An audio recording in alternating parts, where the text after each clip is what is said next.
नमस्कार सर्वांना, मी अक्षय पुन्हा एकदा माझ्या नवीन व्लॉगमध्ये तुम्हा सगळ्यांचं स्वागत करते। आज आहे शुक्रवार आणि आता दुपार झालेली आहे आणि आर्विक सुद्धा घरी आहे कारण ट्यूशन नाही आहे त्याचं अजून चालू झालेलं, त्याच्यामुळे त्याचं खेळणं चालू आहे बेडवरती। त्याने सर्व त्याचे काही गेम्स काढलेले आहेत आणि तो खेळतोय आणि माझी तयारी चालू आहे ती म्हणजे आज माझ्या सासऱ्यांना जाऊन 6 वर्ष झालेले आहेत। आज त्यांची वाडी ठेवतो। दरवर्षी भारतामध्ये मी न चुकता ठेवायची, मम्मी तर ठेवतातच, प्लस मी सुद्धा ठेवायची माझ्या घरी। तर आता आहे ना इथे थोडंसं मला रिस्ट्रिक्शन्स येत आहेत कारण बाल्कनीमध्ये ठेवायचं आहे, तर मग मी काहीतरी विचार करून ठेवते कारण खाली पडलं नाही पाहिजे ताट किंवा प्लेट, त्याच्यामुळे मग तसं हे करून मी ठेवणार आहे। तर आता माझं सर्व जेवण झालेलं आहे आणि आज आहे ना मी साधं सिंपल केलं आहे कारण भारतामध्ये काय व्हायचं माहिती आहे, जे जे आवडतं ना आपण ते सर्व आणून ठेवतो, पण आज आहे ना इथे खूप जास्त ठेवू नाही शकत कारण मग कावळ्याने उचलताना आहे ना ते जर पडलं ना तर मग खाली खराब होईल किंवा कुणाच्या बाल्कनीमध्ये पडू शकतं, कोणाच्या अंगावर पडू शकतं, त्याच्यामुळे इथे तसं ठेवून चालणार नाही। त्याच्यामुळे मी घरामध्येच थोडेसे पदार्थ केलेले आहेत। तर मी यांना चवळीची आमटी केलेली आहे, फ्लावर मटारची भाजी, चपाती आणि भात आणि पापड केलेला आहे, लोणचं तर ठेवणारच आहे आणि त्याचबरोबर आहे ना गोडमध्ये मी लापसी केलेली आहे। तर भारतामध्ये आपण कसं आवडीचं ना दरवर्षी ठेवता यायचं कारण माझे सासरे खूप खाणारे म्हणजे शौकीन होते, वेगवेगळे त्यांना चांगलं आवडायचं टेस्टी फूड, पण आणि त्यांना फालुदा खूप आवडायचा, तर मी आहे ना ह्या दिवशी फालुदा सुद्धा करून ठेवायची त्यांच्यासाठी। पण आता ना मी इथे सर्व इतकं ठेवू नाही शकत कारण जर मग कोणाच्या अंगावर पडलं किंवा कुठे पडलं ना तर मग ते कंप्लेंट करतील, त्यामुळे तर म्हणून मग आहे ना बाल्कनीमध्ये आणि जागा पण नाही, जर मी टेबलवरती ठेवलं ना तर दिसणार नाही कावळ्यांना आणि कावळे फार कमी येतात इथे बाल्कनीमध्ये, जे काही दुसऱ्या आय थिंक साळुंकी कबूतर ते सर्व येतात, कबूतर पण फार जास्त नाही आहे। माझं जेवण सर्व रेडी आहे, तर मी आहे ना काय केलं आहे माहिती आहे की बाल्कनीमध्ये आहे ना मग त्या भिंतीवरती ठेवण्यासाठी ह्याच्यामध्ये ठेवणार आहे कारण पडलं तरी स्टीलचं ताट पडू शकतं आणि इथे आहे ना मी खाली डबल टेप लावलेली आहे ज्याच्यामुळे आहे ना ते स्टिक राहील आणि कावळा बसला जरी त्याच्यावरती तरी ते पडणार नाही ताट। तर आता ना मी जेवणाचं ताट तयार करून घेतलेलं आहे, चपाती, फ्लावर मटारची भाजी, त्याच्यानंतर हे मी कटलेट बनवले आहेत, मिक्स व्हेजिटेबलचे कटलेट्स केलेले आहेत, आमटी आणि भात, लापसी, लोणचं आणि पापड। आणि इथे पूजेसाठी आहे ना मग मी हळदी कुंकू, अगरबत्ती, फुलं, तांदूळ, पाणी असं सर्व घेतलेलं आहे। तर मी सर्वात पहिल्यांदा काय करते माहिती आहे, तर हे ना ताट फिक्स करून घेते आणि इथे आर्विक खेळतोय, सावलीमध्ये ठेवते लावून। तर माझ्या सासऱ्यांना जाऊन आहे ना आज 5 वर्ष झालेली आहेत, तर बेडरिडनच असायचे कारण त्यांना मणक्याचा प्रॉब्लेम होता आणि त्याच्यामुळे त्यांचं आहे ना चालणं फिरणं उठणं बसणं बरंच कमी होत गेलं आणि त्याच्यामुळे मग त्यांचं आजारपण जास्त वाढत गेलं आणि त्यामुळे मग ते आम्हाला सोडून गेले। तर आता आहे ना मी हे इथे ना असं लावून घेते, जर मी हे लावलं नाही ना तर ही आहे ना 1 मिनिटामध्ये उडून जाईल प्लेट कारण इतकी जास्त हवा आहे। आता हे ना फिक्स राहिलेलं आहे, ह्याच्यावर कावळा जरी बसला ना तरी पडणार नाही प्लेट, त्याच्यामुळे आणि मी आता ताटामध्ये सर्व वाढून घेतलेलं आहे ना ते मी ह्याच्यामध्ये ठेवते आणि पूजा करून घेतो आम्ही। आज मंदार ऑफिसला आहेत त्याच्यामुळे ते म्हणाले की मग तूच ठेव म्हणून, कारण अदरवाईज भारतामध्ये शक्य होतं की मंदारना त्या दिवशी सुट्टी घ्यायचे आणि मग आम्ही घरी नमस्कार करायला ते सुद्धा असायचे, पण इथे ना सुट्ट्या घेणं खूप डिफिकल्ट आहे, म्हणजे ते पॉसिबलच होत नाही की सुट्टी घेणं आणि ऑलरेडी आता पावसामुळे तुम्हाला तर माहितीच आहे वर्क फ्रॉम होम होतं। आज मी केळीचं पान म्हणूनच वापरलं नाहीये की कावळ्याने उचलताना पाडू नयेत म्हणून।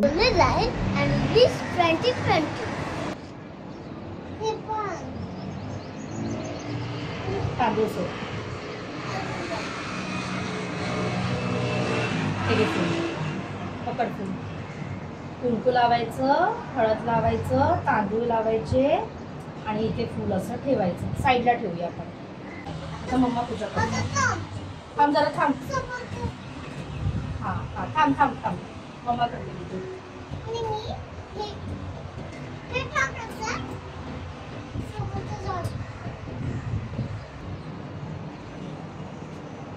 आजोबा तुम्ही जिथे पण असाल तिथे आनंदी राहा, आम्ही तुमच्यासाठी छान छान जेवण ठेवलेलं आहे, ते नक्की येऊन जेवा आणि आमच्यावरती कायम तुमचा आशीर्वाद असू दे.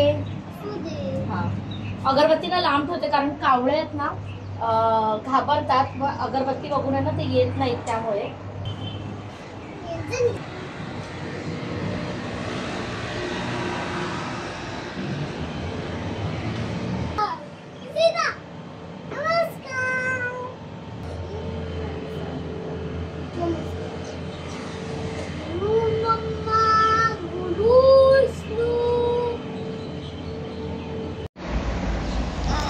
तसं ठेवलेलं आहे सर्व आणि ना फुलं बाहेर ठेवते कारण मग आहे ना त्यांना खायला बरं. आजोबा लवकर या. आता माहित नाही कारण कावळे फार रेअर कधीतरी चुकून येतात. आहेत कावळे तिथे समोरच आहे पण दिसलं पाहिजे त्यांना आणि यायला पाहिजे. तर मी आतमधून बघणार आहे आले तर, कारण ते यांना डिस्टर्ब झालं तर मग ते उडून जातात त्यामुळे. तर ह्याच्यामध्येच मी पाणी ठेवते म्हणजे खाल्ल्यावरती पाणी पिण्यासाठी. तर त्याच्यासाठी पण मी खाली स्टिक करते. तर अशी आहे ना मी छोटीशी दोघांनी मिळून पूजा करून घेतलेली आहे. आणि यांना आहे ना मी आता फोटो पाठवणार कारण ते आता ऑफिसमध्ये आहेत, मग ते नमस्कार करतील तिथूनच. आणि आता आम्ही बघतो आतून कावळे येतील का. आय होप येऊ दे. आणि आपल्याला ना खूप जास्त उत्सुकता असते ना की आपण वर्षातून एकदा आपल्या माणसांसाठी आपण जेवण ठेवतो तर यावे आणि ते खावे. तर त्याचा आनंद ना खूप जास्त असतो जेव्हा कावळे येतात तेव्हा. भारतात खूप सहज लगेचच येतात नुसतेच, सगळ्यांची नुसती झुंबड उडते. पण इथे तसं इथे समोर आहेत, मी दाखवते तुम्हाला. पण आहे ना ती इथे फार रेअर येतात. हा इथे समोरच बसलेला आहे असा. तो आहे ना आजोबांना आबोजा म्हणतो. येतील आपण आतमध्ये बसूया आणि बघूया. ओके. बऱ्याचदा कावळे आलेत पण आर्विकच्या आवाजाने ना ते उडून सुद्धा जात आहेत.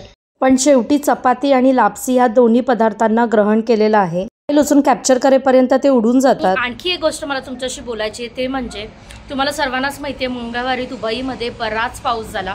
प्रत्येकाने न्यूजमध्ये पाहिलंच असेल की अगदी आहे ना पावसामुळे दुबई पूर्ण आहे ना अर्धी पाण्याखाली गेली होती.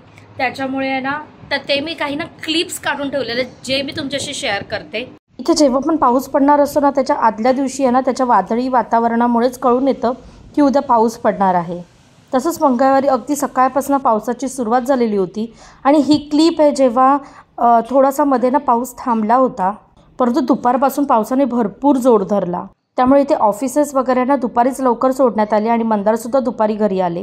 नॉर्मली मेट्रोचं टायमिंग इथे रात्री 12पर्यंत चालू असतं, त्या पहाटे 3पर्यंत करण्यात आले जेणेकरून लवकर निघालेली लोक सुखरूप घरी पोहोचावीत. पण या इतक्या पावसामुळे आहे ना संपूर्ण ट्रान्सपोर्ट आहे ना डिस्टर्ब झाली ज्याच्यामुळे लोक ना अधेमध्ये सगळीकडे स्टक झाले. बाल्कनीतल्या सामानांसाठी मी 2 वेळा बाहेर गेले पण अजिबात उभं सुद्धा राहू शकत नव्हती. आपल्या भारतीयांसाठी एवढा पाऊस काही नवीन नाही पण इकडचा पाऊस खूप वादळी असतो आणि विजा खूप जास्त कडाडत असतात. आणि तुम्हाला स्लायडिंगमधून दिसतच असेल की हेरवी दिसणाऱ्या बिल्डिंग्स अजिबात दिसत नाही आहेत, संपूर्ण इनविजिबल झालेल्या आहेत. त्यामध्येच आमच्याकडे झालेला प्रॉब्लेम म्हणजे आमचं घर ओपन डायरेक्शनला असल्यामुळे पाण्याची झडप पूर्ण स्लायडिंगवरती अगदी झऱ्यासारखी वाहत होती. त्यामुळे काय व्हायचं की स्लायडिंगची जी खालची रेलिंग असते ना ती पाण्याने ओव्हरफ्लो होऊन ते सर्व पाणी ना घरामध्ये येत होतं आणि ते पुसेपर्यंत इतक्या स्पीडने पुढचं पाणी येत होतं कारण पावसाने एकदम थैमान घातलेलं होतं. बाहेर तुम्हाला दिसत असेल की ॲम्ब्युलन्स आहे ना कंटिन्यू फिरते, कुठे काही एमर्जन्सी असू शकते म्हणून. मध्ये पाऊस थांबायचा ना तेव्हा मी काही क्लिप्स काढून ठेवायची तुमच्याशी शेअर करण्यासाठी. नेहमी पावसामध्ये तुम्हाला इथे टँकर्स दिसतील जे रस्त्यावरच असलेलं पाणी ना खेचून घेण्याचं काम करतात आणि जे पण आहे ना अनयूज असे ओपन एरिया असतात तिथे जाऊन ते सोडतात. आणि माझ्या या आधी व्लॉगमध्ये मी तुम्हाला इन डिटेल इकडच्या पावसाबद्दल सांगितलेलं आहे. या वाळवंटी प्रदेशात पावसाचं प्रमाण कमी असल्यामुळे इथे ड्रेनेज सिस्टम फार कमी आहे. त्यामुळे जेव्हा पण थोडा तरी पाऊस होतो ना त्यावेळी त्याचे परिणाम पुढचे 2 ते 3 दिवस संपूर्ण इकडच्या सिस्टमवरती ट्रान्सपोर्टवरती होत असतात. आणि नेक्स्ट जेव्हा मी खाली उतरलेली आहे ना त्यावेळी मला बऱ्याच ठिकाणी आहे ना मोठी मोठी झाडं पडलेली दिसत आहेत. तुम्हाला माहीतच आहे की दुबईमध्ये सर्व इम्पोर्ट होतं कारण इथे काहीच पिकत नाही. त्यामुळे पुढचे 1 ते 2 दिवस तुम्हाला सुपर मार्केटमध्ये कोणत्याही फ्रेश वस्तू मिळत नाहीत. जो स्टॉक अवेलेबल असतो ना तो तितकाच असतो.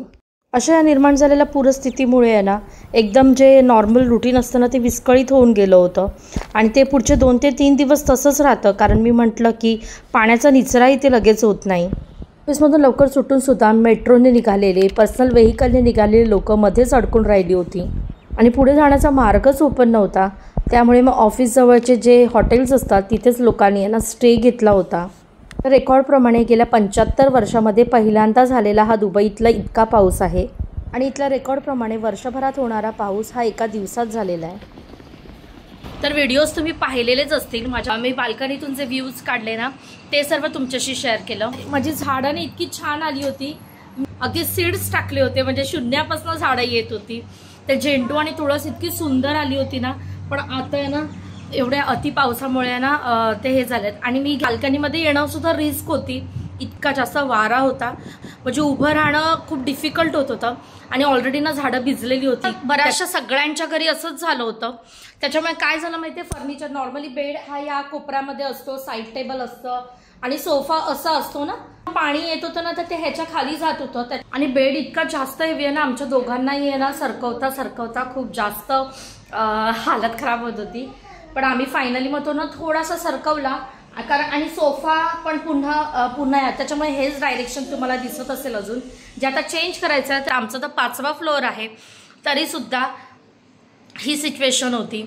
तर असं. आणि बऱ्याच जणांनी, माझ्या मैत्रिणींनी, माझ्या रिलेटिव्सने मला स्पेशली मेसेज करून विचारलं की तुम्ही ओके आहात ना, खूप जास्त पाऊस पडतोय दुबईमध्ये.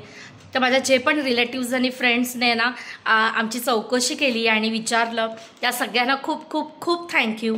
तर असा होता आजचा माझा छोटासा व्लॉग, ज्याचा एंड करायचा माझ्याकडनं राहून गेला. त्यामुळे मी आता व्हॉइस ओव्हर करते.